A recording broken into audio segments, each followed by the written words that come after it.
오늘의 주요 뉴스입니다. 노인 돌봄 종사자와 항공승무원 등을 대상으로 아스트라제네카 백신 접종이 시작됐습니다. 30세 미만은 접종 대상에서 빠졌습니다. 소상공인을 대상으로 하는 버팀목 자금도 추가로 지급됩니다.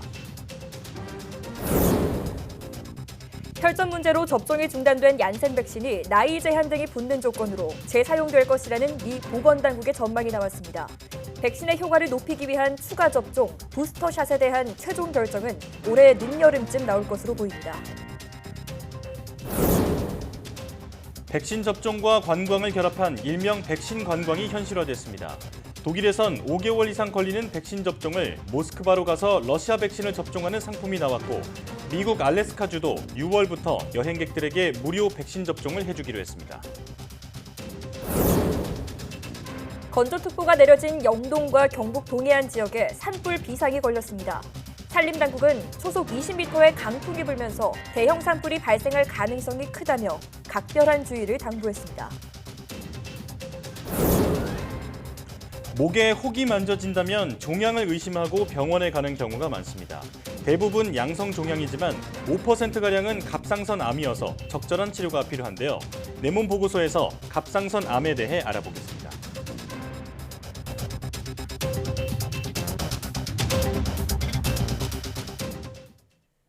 여러분 안녕하십니까? 사이언스 투데이 시작합니다. 장애인과 노인, 국가보훈자 돌봄 종사자와 항공승무원을 대상으로 아스트라제네카 백신 접종이 시작됐습니다. 다만 아스트라제네카 백신의 희귀 혈전증 부작용을 예방하기 위해 30세 미만은 접종 대상에서 제외됩니다. 정부는 돌봄 관련 협회와 항공사 등을 통해 접종 대상자를 파악해 안내했고, 별도의 안내를 받지 못했더라도 직업을 증명할 수 있는 자료를 의료기관에 제시하면 예방접종을 할 수 있습니다. 또 오는 26일부터는 의원급 의료기관과 약국 종사자, 투석 환자들을 대상으로 아스트라제네카 백신 접종을 할 계획입니다. 앞서 정부는 아스트라제네카 백신의 안전성을 검토했지만 접종으로 인한 이득이 위험을 크게 상회한다는 판단에 따라 지난 12일부터 다시 접종을 시작했습니다. 소상공인 51만 명에게 4차 재난지원금인 버팀목 자금 플러스의 추가 지급이 시작됐습니다. 중소벤처기업부는 지난달 1차 신속 지급보다 일부 요건을 완화해서 2차 지급을 시작했다고 밝혔습니다. 반기별 매출이 줄어든 41만 명과 지난해 12월부터 올해 2월 사이에 개업한 7만 5천 명, 경영 위기 업종이면서 연 매출이 10억 원을 넘는 소기업, 만곳 등이 지원 대상에 포함됩니다. 대상자에게는 안내 문자 메시지가 발송되며 사업자 번호 끝자리, 홀짝 구분 없이 버팀목 자금 플러스 홈페이지에서 신청이 가능합니다. 오는 21일까지는 하루 3차례 지원금이 지급되고 오후 6시까지 신청하면 당일에 지원금을 받을 수 있습니다. 기존 코로나19보다 전파력이 더 강한 것으로 알려진 해외 유입 변이 바이러스 감염 사례가 꾸준히 늘고 있습니다. 입국 검역이나 자가격리 과정에서 발견되는 경우뿐 아니라 지역사회에서도 전파된 사례도 함께 증가하는 추세여서 확산 우려가 커지고 있습니다. 중앙방역대책본부는 19일 기준으로 주요 3종 변이 바이러스 감염자가 70명 늘어 총 449명으로 집계됐다고 밝혔습니다. 새로 확인된 70명 가운데 영국발 변이 감염자가 64명, 남아공발 변이 감염자가 5명, 브라질발 변이 감염자가 1명입니다. 국적을 보면 내국인이 41명, 외국인이 29명입니다.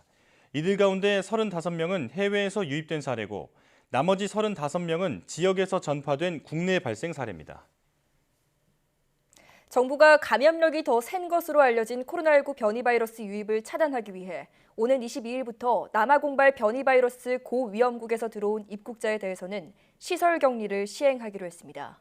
중앙방역대책본부는 남아공발 변이 바이러스 고위험 국가인 남아프리카 공화국, 탄자니아 등에서 들어오는 입국자 전체에 대해 22일부터 시설 격리를 시행한다고 밝혔습니다. 방대본에 따르면 남아공발 변이는 영국발 변이, 브라질발 변이와 더불어 감염력이 더 센 것으로 알려져 주요 변이 3종으로 꼽힙니다.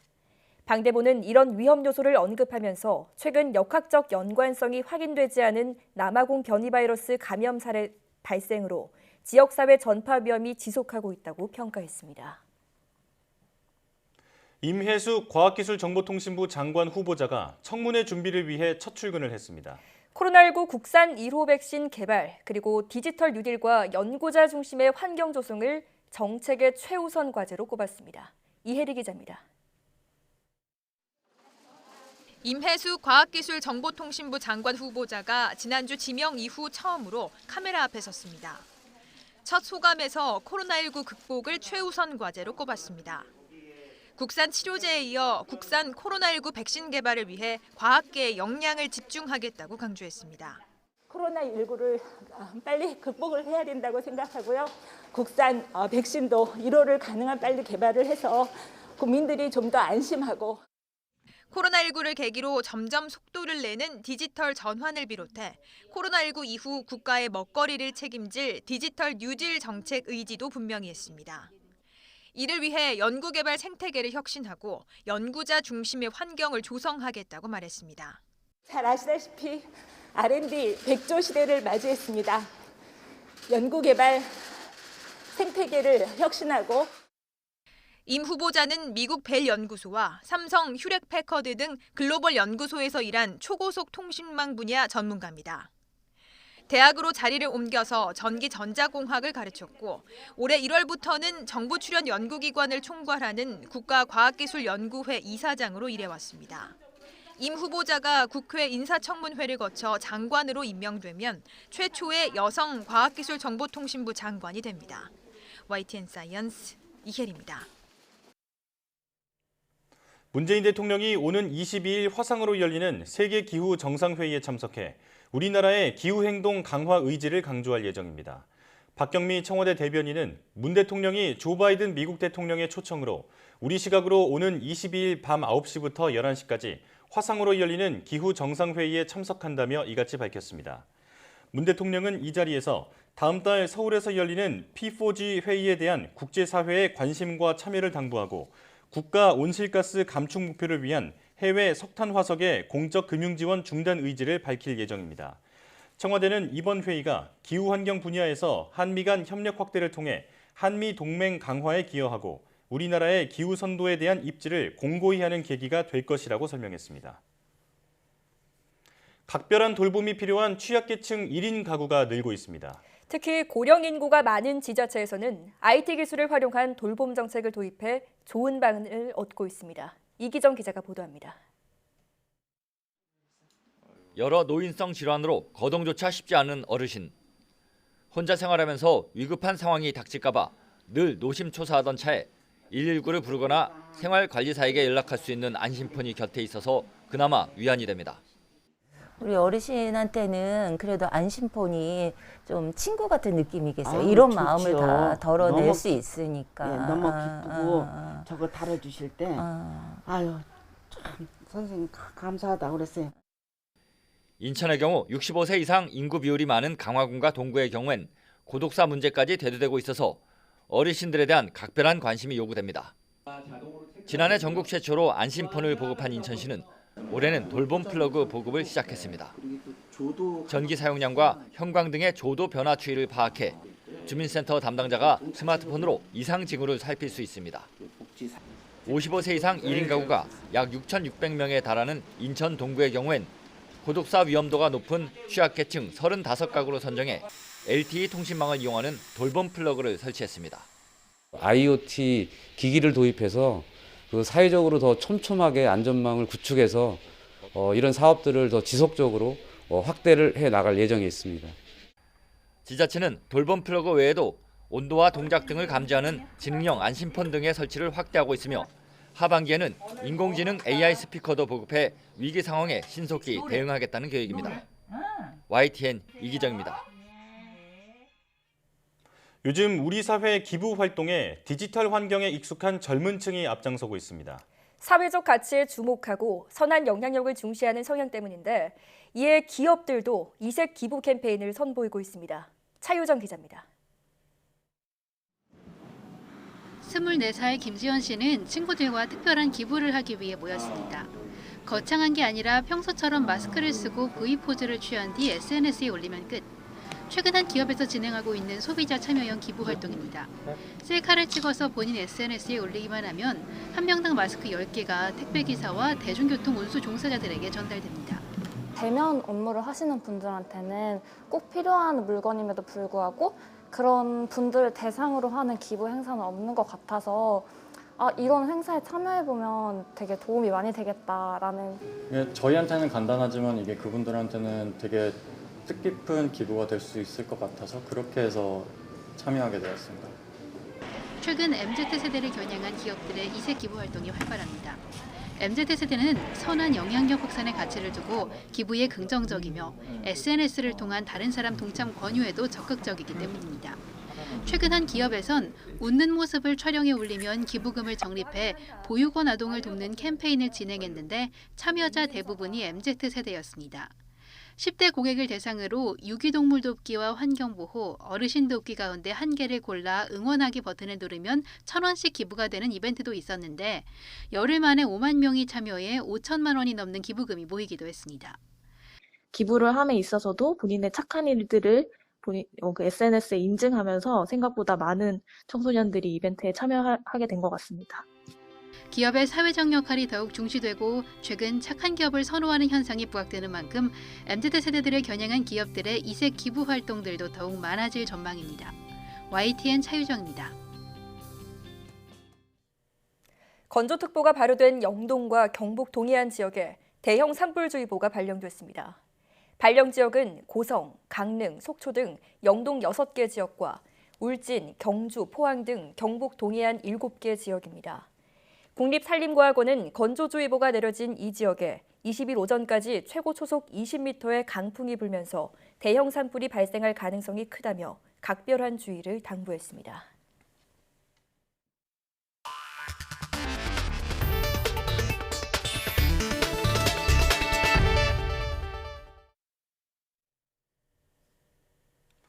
전 국민의 60% 이상이 코로나 백신을 최소 한 차례 맞은 이스라엘에서 실외 마스크 착용 의무 조치가 해제됐습니다.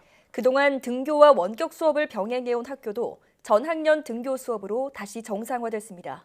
조수현 기자가 보도합니다. 현지 시각 18일, 시민들이 마스크를 벗고 예루살렘 도심 거리를 활보합니다. 지난해 4월 1일 마스크 착용을 의무화한 이스라엘 정부가 1년여 만에 실외 마스크 착용 의무를 해제한 겁니다. 백신 1차 접종률이 61.7%, 2차까지 모두 마친 비중은 57%를 넘겼고 집단 면역도 형성됐다는 판단에 따른 조치입니다.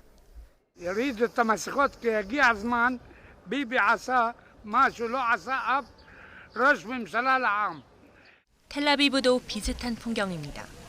일부는 마스크를 쓰거나 턱에 걸쳤지만 대다수는 마스크를 벗고 여유를 즐깁니다. 각급 학교도 정상화되면서 아이들도 학부모들도 들뜬 모습입니다.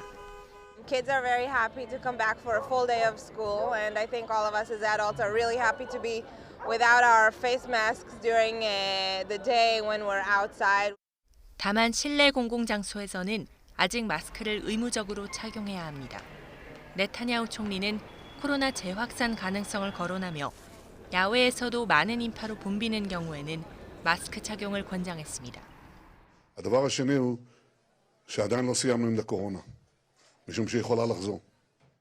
이스라엘 방역 당국은 일상 정상화 조치를 이어가는 동시에 변이 바이러스 등 여러 변수를 예의주시하고 있습니다. YTN 조수연입니다. 미국 성인의 절반이 적어도 한 차례 이상 코로나19 백신을 맞은 것으로 집계됐습니다. 미 질병통제예방센터는 현지 시각 18일 기준으로 미국에서 1회라도 코로나19 백신을 맞은 18세 이상 성인이 이 연령대 인구의 50.4%인 1억 2,998만 8천여 명이라고 밝혔습니다. 18세 이상 성인 가운데 백신 접종을 모두 마친 사람은 32.5%인 8,397만 6천여 명으로 집계됐습니다. 또 고위험군으로 분류되는 65세 이상 성인으로 범위를 좁힐 경우 이 가운데 81%가 최소한 한 번 이상 접종했고 65.9%는 백신 접종을 마무리한 것으로 파악됐습니다. 백신의 효과를 높이기 위한 추가 접종, 부스터샷 필요 여부에 대한 미 방역 당국의 최종 결론이 올 여름이 끝날 때쯤 내려질 것으로 보입니다. 혈전 문제로 접종이 잠정 중단된 얀센 코로나19 백신은 경고나 제한 조건이 붙은 형태로 재사용될 것이란 전망이 나왔습니다. 박경석 기자가 보도합니다. 미국 감염병 분야 최고 전문가인 앤서니 파우치 국립 알레르기 전염병 연구소장은 얀센의 코로나19 백신 재사용 여부가 오는 23일 결정될 것으로 예상했습니다. 파우치 소장은 MBC 방송 인터뷰에서 이날 열리는 질병통제예방센터 자문위원회 회의에서 얀센 백신 재사용 권고가 나올 것으로 전망했습니다. 다만 일정한 형태의 경고 또는 연령이나 성별 제한 등의 조건이 붙을 것으로 내다봤습니다. My estimate is that we will continue to use it in some form. I doubt very seriously if they just cancel it. I don't think that's going to happen. 백신 효과를 높이기 위한 추가 접종, 부스터샷 필요성에 대한 최종 결론은 올 여름이 끝날 때쯤 내려질 것으로 보입니다. 파우치 소장은 여름이 끝나고 가을이 시작될 즈음이면 백신의 면역 효과가 약해졌는지 여부를 알 수 있게 될 것이라며 이같이 말했습니다. 추가 접종 여부는 제약사가 아니라 질병통제예방센터 등 미 보건당국이 최종 결정하게 될 것이라고 덧붙였습니다. 미국이 백신 추가 접종을 결정하면 다른 나라들도 잇따라 동참할 것으로 예상됩니다. 이 경우 전 세계적인 백신 수급 불균형은 심화하고 백신 물량 확보를 위한 각국의 경쟁도 더욱 치열해질 것으로 예상됩니다. YTN 박경석입니다. 독일 관광객들이 러시아로 가서 코로나19 백신을 접종하는 등 유럽에서 백신 관광이 현실로 나타나고 있습니다. 관광 비중이 큰 미국 알래스카주도 6월부터 여행객들에게 무료로 백신을 접종하겠다고 밝혔습니다. 김원배 기자가 보도합니다. 러시아 모스크바의 한 호텔, 러시아 의료진이 러시아가 개발한 코로나19 백신인 스푸트니크 V를 접종하고 있습니다. 백신을 맞는 사람들은 하루 전 항공편으로 독일 프랑크푸르트에서 모스크바에 도착한 약 50명의 독일 관광객들입니다. 독일에서 백신을 맞으려면 몇 달을 더 기다려야 하는 사람들이 백신 접종과 관광을 결합한 여행사의 패키지 상품을 구매한 것입니다. 스푸트니크 V 백신은 아직 유럽의약품청의 승인을 받지 못했지만 유명한 의학 저널인 렌시스의 논문이 실리면서 백신 부족에 시달리는 유럽인들의 관심을 받고 있습니다. In Germany, I saw that getting a regular vaccine was approximately 5 to 10 months in the future, so that was too long for me. So I looked up other opportunities. As I learned, it's basically like AstraZeneca, just really little differences. So I thought, okay, then it's good enough for me. I wrote the article in the Lancet. I trust them. They say it's 91% safe. I think, okay, that's okay for me.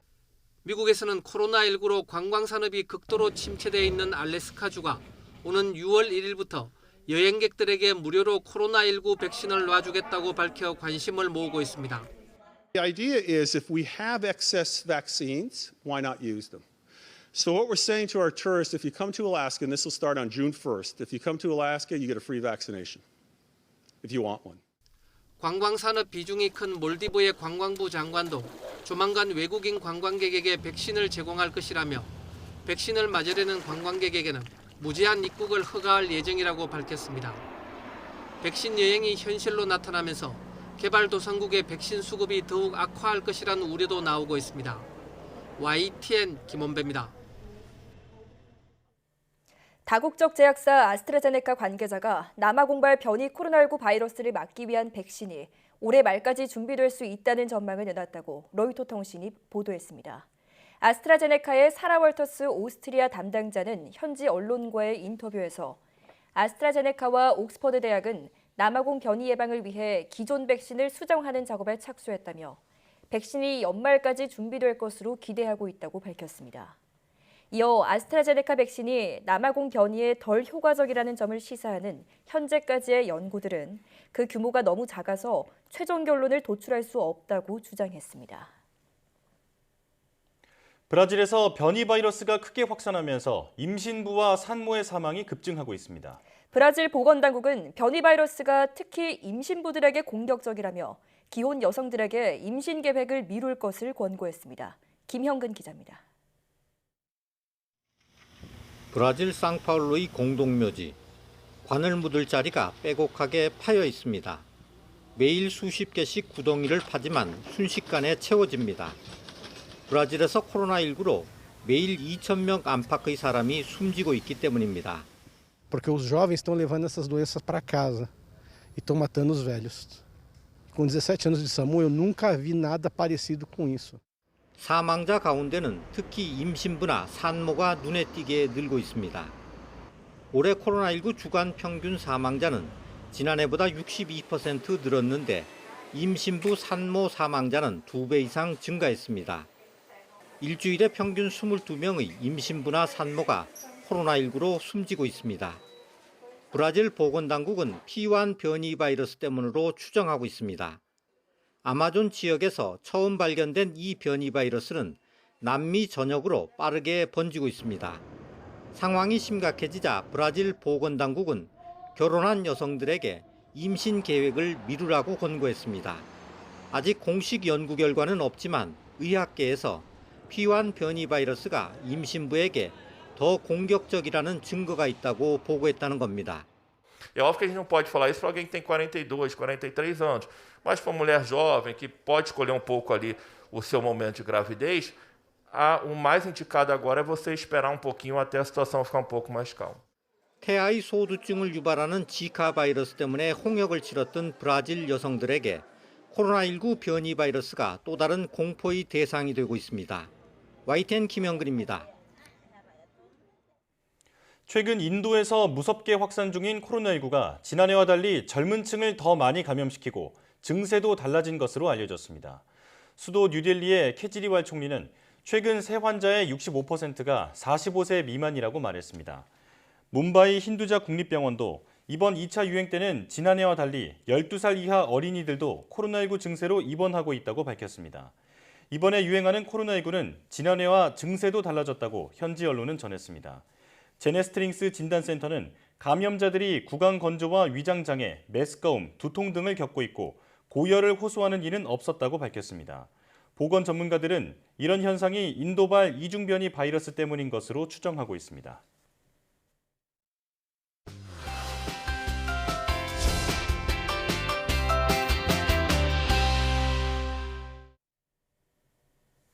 반려견도 사람처럼 디스크에 걸릴 수 있다는 사실 알고 계셨나요? 걸을 때 다리를 끈다거나 목과 허리를 만졌을 때 아파한다면 디스크를 의심해 볼 수 있는데요. 네, 오늘 슬기로운 펫생활에서는 반려견의 삶의 질을 떨어뜨리는 디스크 통증에 대해 알아보겠습니다. 지금 바로 화면으로 만나보시죠.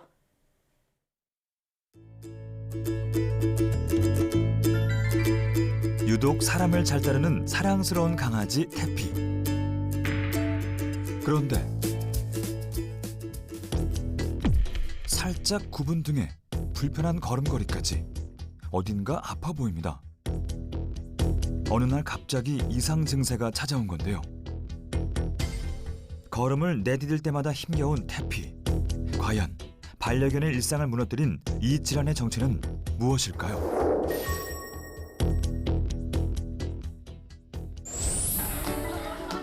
오늘의 주인공을 만나러 찾아간 곳. 경기도 소재의 한 유기견 보호소입니다. 넓은 마당에서 자유롭게 뛰노는 견공들. 모두 아픔이 있는 유기견이라고는 믿기지 않을 정도로 밝은 모습인데요. 오, 이제 막 걸음마를 뗀 어린 강아지들부터 낯선 사람을 반기는 부침성 좋은 녀석들까지 다양합니다. 이곳 강아지들이 유난히 사람의 손길을 좋아하는 데는 특별한 이유가 있다는데요. 다 파주시에서만 유기된 애들이에요. 여기에는 지금 현재 한 애기들까지 해서 한 100여 마리 정도 있어요. 인보 입양을 위해서 만들어진 공간이다 보니까 싸놨거나 사람 많이 낯을 가리거나 사람을 무서워하면은 이 기회가 없다 보니까 그래서 여기는 좀 사람하고 친숙한 애들 그리고 좀 애기들 위주로 이쪽으로 오게 되거든요. 이처럼 우리나라에서 잃어버리거나 버려지는 유기동물은 한 해 평균 10만 마리 이상. 게다가 매해 꾸준히 증가하고 있는 실정인데요.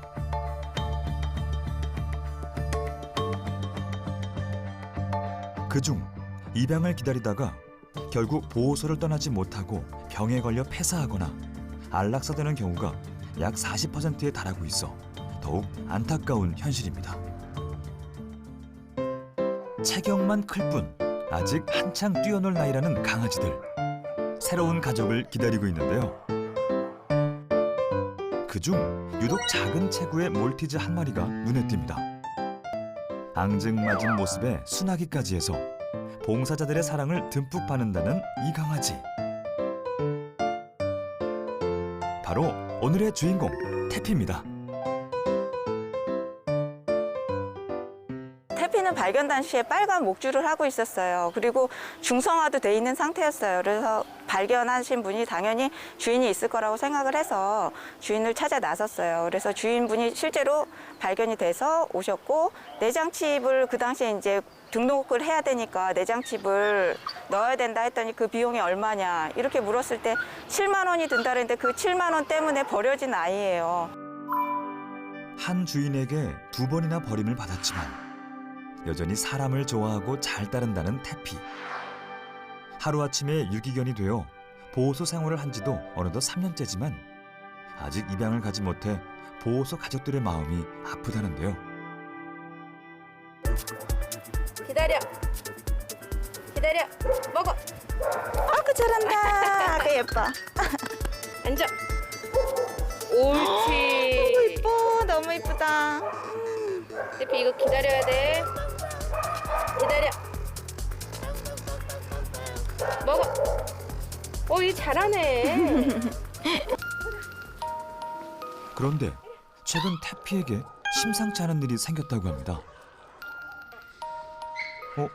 태피의 걸음걸이가 어딘가 많이 불편해 보이는데요. 왜 이러는 걸까요? 왼쪽 다리, 오른쪽 다리를 뛸 때는 좀 많이 절어요. 걸을 때도 살짝 많이 끌긴 하거든요. 어느 날 갑자기 시작된 태피의 뒷다리 이상 증세. 봉사자들이 살뜰히 보살피고는 있지만 증상이 나날이 심해지고 있다는데요. 자원봉사로 운영되는 보호소이다 보니 경제적으로 열악한 형편이라 태피를 치료하는 데는 어려움이 많다고 합니다. 태피가 이거를 가장 잘 먹나요? 네, 너무 좋아하고요. 우리 태피는 밥도 먹지만 다른 친구들에 비해서 많이 아프기 때문에 간식을 많이 챙겨줘요. 아픈 다리로 보호소에서 생활 중인 태피. 하루 중 가장 좋아한다는 산책 시간인데요. 화창한 봄 날씨에 녀석도 제대로 신이 난 모양입니다. 하지만 조금 걷자 다리 증상이 점점 심해지는 것 같은데요. 아슬아슬한 걸음을 이어가더니 급기야 중심을 잃고 휘청입니다. 다리가 바닥에 끌려 넘어질 뻔하기까지. 대체 왜 이런 증상을 보이는 걸까요? 1, 2개월 전부터 갑자기 아프기 시작해갖고 지금 이렇게 약간 다리를 절고 있어요. 처음엔 잠시 발을 헛디딘 거라고 생각했지만 증상이 점점 악화됐다고 하는데요. 과연 태피의 다리엔 어떤 문제가 있는 걸까요? 태피의 건강 상태를 확인해 보기 위해 동물병원을 찾았습니다. 태피의 안타까운 소식을 듣고 한 동물병원에서 도움을 주기로 한 건데요. 보호자가 없는 태피를 위해 또 다른 자원봉사자가 기꺼이 시간을 내어주었습니다. 오랜만에 한 외출에 해맑기만 한 태피. 봉사자와 함께 스스럼 없이 진료실로 향하는데요. 정밀 검사 전 기본적인 신체 검사가 이루어집니다. 태피를 본 원장님은 녀석이 허리부터 살피는데요. 허리가 약간 굽어 있나요, 원래? 그런데 그게 옛날부터 그랬는지 알 수 없고. 소리가 나네요, 무릎 쪽에서. 네. 걸을 때 무릎이 빠져요. 그래서 이 소리가 많이 나는 거고. 네. 이제 허리를 눌러주면 네. 아픈데 너무 아프게 되면 거기 주저앉거든요. 네. 여기가 좀 아파요. 그죠? 허리 휘어져. 여기도 아프고 아파. 허리에 이어 목의 통증도 살피는데 그래 화내. 무릎을 탈거 오래됐고 단계가 높아요. 그리고 엑스레이 찍어서 어느 정도 다리가 문제가 있는지 확인하고 그다음에 허리 부분도 엑스레이 찍어보긴 하는데 목까지 다 찍어야 될 것 같고 실제로 지금 현재 걷는 거의 문제는 이렇게 되면 신경에 문제 있는 거거든요. 양쪽 뒷다리 슬개골 탈구부터 전반적인 디스크 증상이 의심되는 상황. 생각보다 태피의 상태가 심각하다는데요. 곧바로 정밀 검사가 진행됐습니다. 우선 목부터 허리, 뒷다리에 이른 전체 엑스레이 검사를 촬영한 결과 전문의의 예상대로 뒷다리 모두 슬개골 탈구가 진행된 것을 확인할 수 있었습니다. 이번엔 정확한 디스크 유무를 알아볼 차례. 태피의 척추와 요추 디스크 상태를 파악하기에 앞서 긴 시간 동안 원활한 검사를 하기 위해 마취를 하는데요. 이제 본격적인 MRI 검사가 진행됩니다. 강력한 자기장을 이용해 태피 몸속의 근육, 연골, 혈관, 신경 등의 단면들을 영상으로 보며 디스크를 확인하는 과정입니다. 병원에 와서 진료받는 것조차 어려운데 이런 기회를 가지게 된 것만으로 감사하고 수술 끝나고 나서 또 어디에서 지내야 할까라는 또 걱정도 되기도 하면서 약간 만감이 교차하고 있는 상황입니다. 2시간에 걸친 검사를 끝내고 마취에서 깨어난 태피. 정밀 검사 결과는 어떨까요? 신경에 고유 자세 반사가 없어졌기 때문에 MRI 촬영을 했습니다. 12번, 13번 쪽에 디스크 물질이 발견이 됐어요. 그리고 경추에도 아까 목이 아프다고 그랬잖아요. 그쪽에도 디스크가 있는 것처럼 MRI에서 판명이 났습니다. 이런 경우에는 심하지 않은 디스크 압박 물질이 발견됐기 때문에 디스크 증상이 사라질 수 있는지 내과적인 약물치료법을 먼저 해보고 정형외과 문제인 슬개골 탈구 수술을 하시는 게 좋을 것 같고요. 디스크 질환이 해결되지 않고 계속 신경 증상이 나타난다면 이때는 부득이 디스크 수술을 하시는 게 좋을 것 같습니다. 반려견이 디스크 증세를 보이는 원인은 다양한데요. 노화나 유전적인 원인 이외에도 비만으로 디스크가 압박돼 나타나는가 하면 외부 압력을 받아 발생하기도 합니다. 또한 웰시코기, 닥스훈트, 패키니즈 등 다리가 짧고 허리가 긴 체형을 지닌 견종들의 경우 디스크에 더욱 취약하니 주의하는 것이 좋습니다.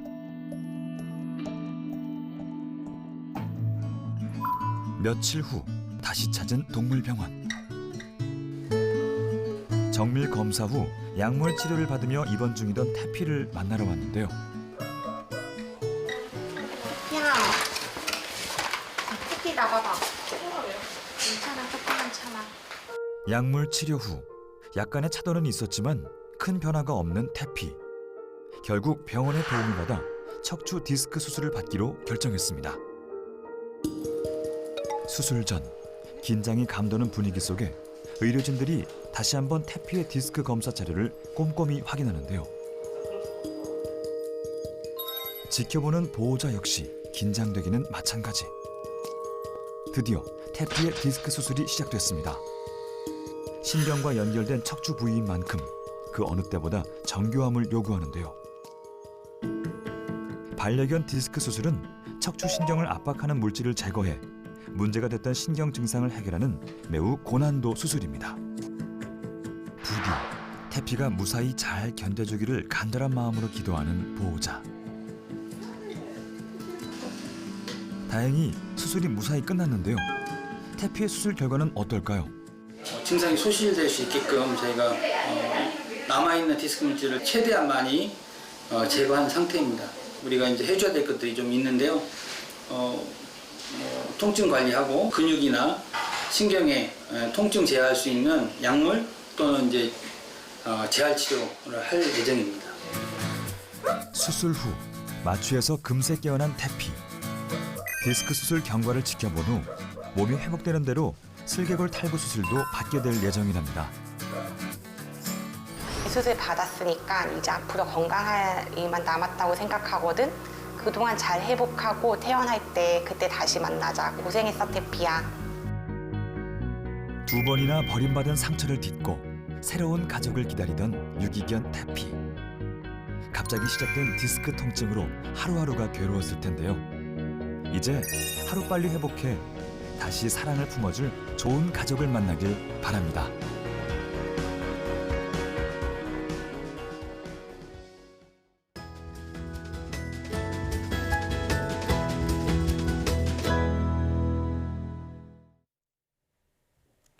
갑상선 암은 다른 암에 비해 진행 속도가 느리고 치료 예후도 좋아 착한 암이라고 불립니다.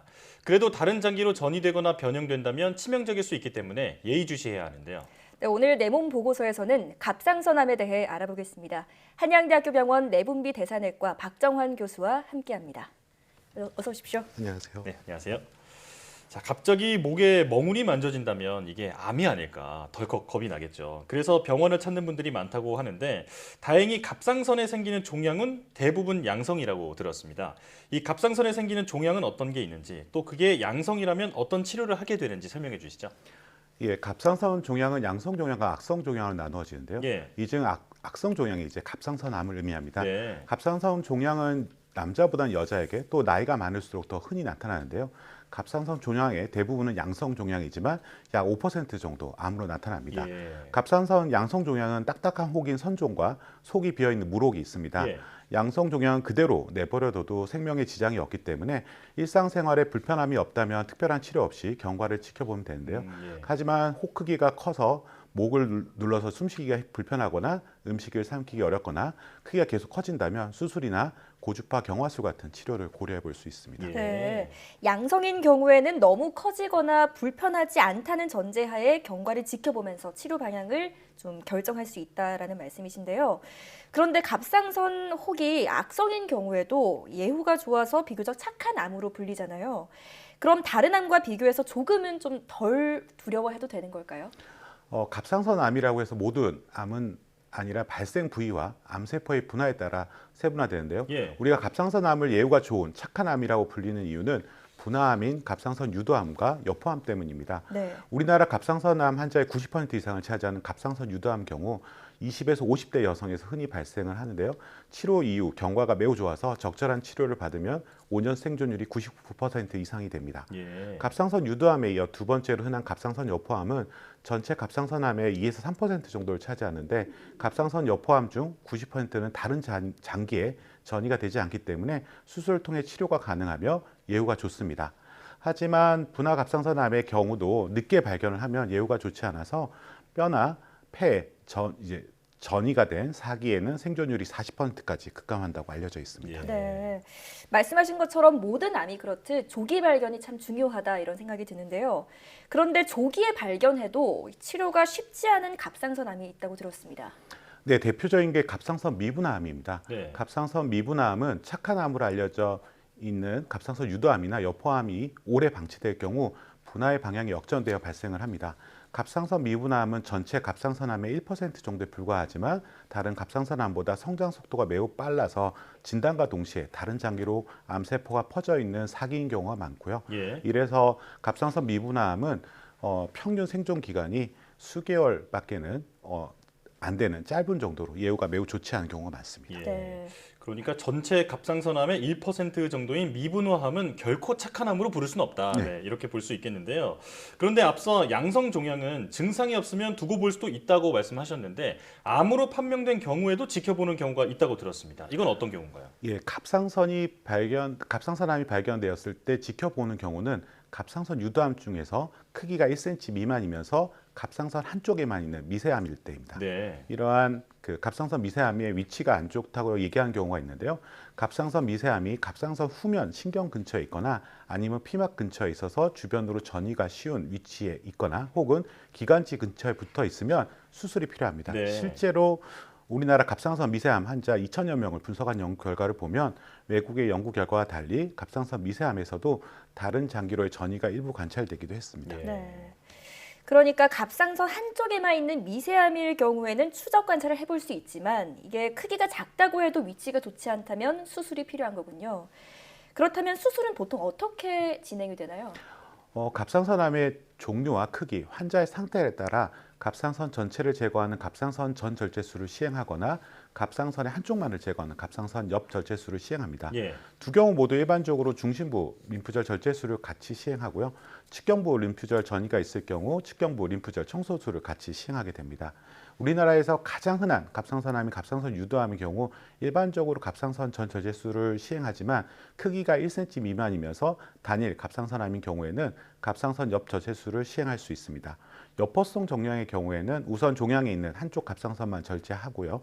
수술 후에 최종 병리 조직 검사에서 갑상선 여포암이 진단되면 대부분의 경우에는 남아있는 갑상선을 제거하는 2차 수술을 시행합니다. 네. 수술 방법에는 목에 수술 흔적이 남게 되는 경부절개를 통한 갑상선 절제술이 있고요. 구강이나 겨드랑이와 유륜을 통해서 내시경 수술이나 로봇 수술을 있습니다. 내시경 수술이나 로봇 수술의 경우에는 목에 흉터를 남기지 않아 미용적인 측면에서 매우 좋고요. 로봇 수술의 경우에는 미용적인 면뿐만 아니라 갑상선암 수술 후에 합병증을 줄일 수 있는 것으로 알려져 있습니다. 그래서 수술 방법은 갑상선암의 종류와 크기 등에 따라 달라질 수 있기 때문에 담당 의료진과 상의 후에 결정하셔야 합니다. 어떤 수술이 있는지 들어봤는데 수술 후에 재발을 방지하기 위해서 추가로 시행하는 치료가 있다고 들었습니다. 갑상선 전체를 제거하는 전 절제술을 시행한 환자의 경우 수술 후 갑상선 정상 조직이나 다른 장기로 미세하게 전이된 종양 조직을 파괴하기 위해서 방사선 요오드 치료를 시행합니다. 하지만 갑상선의 한쪽만 제거하는 옆절제술을 시행한 환자에서는 방사선 요오드 치료를 시행하지는 않습니다. 액체나 캡슐에 든 방사선 동위 원소를 먹으면 장에서 흡수된 다음 수술 후에 남아있는 정상 갑상선 세포나 갑상선암 세포 내로 섭취가 됩니다. 세포 내에 섭취된 방사선 동위 원소가 방사선을 방출해 주위 세포를 파괴하게 되는데요. 방사선 요오드 치료의 여부 및 투여량은 암의 크기나 개수, 주위 조직으로의 침범 여부, 주위 경부 림프절 전이 여부, 그리고 환자 나이 등을 고려해서 결정하게 됩니다. 네, 그러니까 재발 방지를 위해서 상황에 따라 또 환자에 따라 적절한 추가 치료가 필요하다라는 말씀이시군요. 또 궁금한 게 갑상선암 수술을 하고 나면 이 갑상선 호르몬제를 먹는다고 알려져 있잖아요. 그런데 이 호르몬제를 한 번 먹기 시작하면 평생을 먹어야 한다, 이런 이야기가 있습니다. 진짜 그런가요? 갑상선 전체를 잘라내어 갑상선이 없어지면 우리 몸에서 꼭 필요한 갑상선 호르몬이 만들어지지 않으므로 갑상선 기능을 정상적으로 유지하기 위해 평생 갑상선 호르몬제를 복용해야 합니다. 또한 수술 후 많은 양의 갑상선 호르몬제를 투여하면 갑상선 자극 호르몬이 나오지 않아 갑상선 유도암과 여포암의 세포에 성장을 하지 못하도록 해 갑상선암의 재발을 방지할 수 있습니다. 하지만 갑상선의 반쪽만 절제했다면 나머지 반쪽이 본래 기능을 유지하기 때문에 일반적으로는 갑상선 호르몬제를 복용할 필요는 없습니다. 하지만 수술 후 남아있는 갑상선의 반쪽에 만성염증이 생기는 하시모토 갑상선염이 발생하여 갑상선 기능 저하증이 발생한다면 갑상선 호르몬제를 복용해야 할 수 있고요. 갑상선암의 재발 위험성이 있으면 이를 방지하기 위해서 갑상선 호르몬제를 복용할 수도 있습니다. 갑상선을 얼마나 잘라내느냐에 따라서 호르몬제 복용 여부도 달라진다. 이렇게 정리할 수 있겠는데요. 자, 그런데 갑상선암은 치료 후에 목소리 변화 같은 후유증이 나타나는 경우가 간혹 있다고 들었습니다. 그래서 수술을 주저하는 분들도 있는데 이 후유증이 걱정할 만한 수준인가요? 갑상선 수술은 고도의 집중력과 섬세한 손놀림이 필요한 수술입니다. 하지만 현재는 갑상선 수술 합병증 발생률은 1% 정도로 보고되고 있습니다. 갑상선 수술 후에 생길 수 있는 합병증에는 출혈과 혈종, 수술 상처 감염, 그다음에 회귀후두 신경 손상, 부갑상선 기능 저하증 등이 있는데요. 이 중에서 이제 가장 대표적인 합병증으로 신목소리를 초래하는 회귀후두 신경 손상과 손발 저림, 팔다리 경련 같은 증상이 나타나는 부갑상선 기능 저하증이 있습니다. 일반적으로 두 가지 합병증 모두 영구적으로 문제가 되는 경우는 1% 미만으로 매우 드뭅니다. 그러나 갑상선암이 많이 진행되어 회귀후두 신경이나 부갑상선들을 직접 침범하는 경우에는 수술 후 이러한 합병증이 생길 수 있는 가능성이 높아집니다. 대한갑상선 내분비 외과학회에서도 갑상선암 수술이 늦어질수록 수술 합병증이나 재발 위험도가 증가한다고 발표했습니다. 따라서 대부분의 갑상선암이 생존율이 높은 착한 암으로 알려져 있지만 갑상선암을 반드시 받아야 하는 상황이라면 수술을 늦추지 않고 받는 것이 수술 합병증을 줄일 수 있는 방법일 것입니다. 그렇군요. 교수님, 어떤 질병이든 조기에 발견하고 또 치료를 하는 것도 중요하지만 무엇보다 처음부터 발병하지 않는 게 좋잖아요. 갑상선암을 예방하는 방법에는 어떤 게 있을까요? 대부분의 갑상선암은 자연적으로 발생하는 것으로 알려져 있습니다. 잘 알려진 갑상선암의 위험 인자는 목 주변의 방사선 치료를 받은 경우와 요오드 섭취 부족 정도이지만 우리나라의 경우 요오드 섭취가 충분한 나라입니다. 최근에는 비만인 경우 갑상선암이 증가한다는 보고가 있습니다. 따라서 식이 조절 및 적절한 운동을 통해 적정 체중을 유지하는 것이 갑상선암 예방에 효과가 있을 수 있습니다.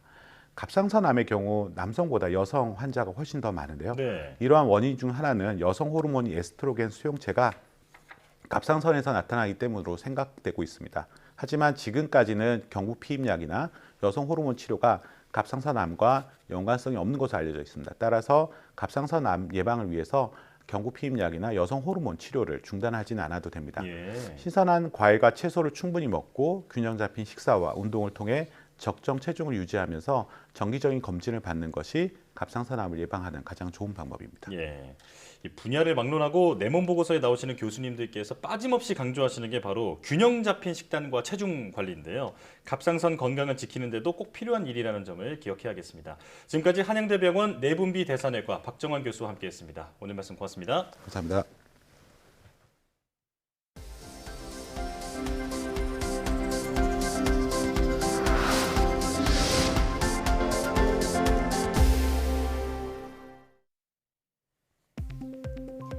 국내 연구진이 리튬보다 값싼 나트륨을 이용해 차세대 2차 전지용 음극 소재를 개발했습니다. 히스트 김상욱 박사팀은 전기는 1.5배 더 저장하고 총 방전을 200회 반복해도 성능이 줄지 않는 나트륨 이온 전지용 음극 소재를 개발했다고 밝혔습니다.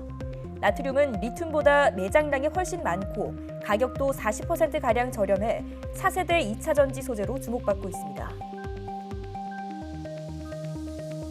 청각장애인에게 병원 출입 절차를 수어로 알려주는 서비스가 개발됐습니다. 한국전자통신연구원은 애니메이션 캐릭터가 수어로 코로나19 방역관리 절차 등을 안내하는 서비스를 개발하고 충남대학교 병원에서 운영에 들어간다고 밝혔습니다. 개발된 서비스는 병원 출입에 필요한 방역 관련 문진 과정과 확인 사항들을 아바타 모양의 캐릭터가 알려주는 시스템으로 22가지의 다양한 표정을 지을 수 있습니다. 카이스트가 개발한 코로나19 중증 환자 치료용 이동형 감염병동이 세계 3대 디자인상인 레드닷 디자인 어워즈에서 대상을 받았습니다. 대회 주최 측은 이동형 감염병동은 제품 디자인이 감염병 확산을 막는 데 얼마나 가치 있게 기여할 수 있는지를 보여줬다고 평가했습니다. 이동형 감염병동은 고급 의료 설비를 갖춘 음압 격리 시설로 상황에 따라 변형, 개조가 가능한 것이 특징입니다. 비타민 D가 부족하면 근육 기능이 떨어진다는 연구 결과가 나왔습니다. 호주 가반의학연구소 연구팀은 비타민 D가 부족하면 근육세포의 에너지 공장인 미토콘드리아 기능이 떨어져 골격근 기능이 최대 37% 줄어들었다고 밝혔습니다. 연구팀은 비타민 D가 부족하면 근육량이 아닌 근육이 만들어내는 에너지의 양이 줄어들어 근력이 떨어지는 것이라고 설명했습니다.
YTN 사이언스 휴먼 다큐 브라보 K 사이언티스트에서는 대한민국 미래의 과학기술을 빛낼 창의적인 리더 연구자 특집을 준비했습니다. 세 번째 주인공, 첨단 센서로 건물 등 구조물의 이상 요구를 진단해 사회 안전에 기여하고 있는 구조물 안전진단 공학자 손훈 카이스트 교수를 만나봅니다. 사이언스 투데이 마칩니다. 함께해 주신 여러분 고맙습니다.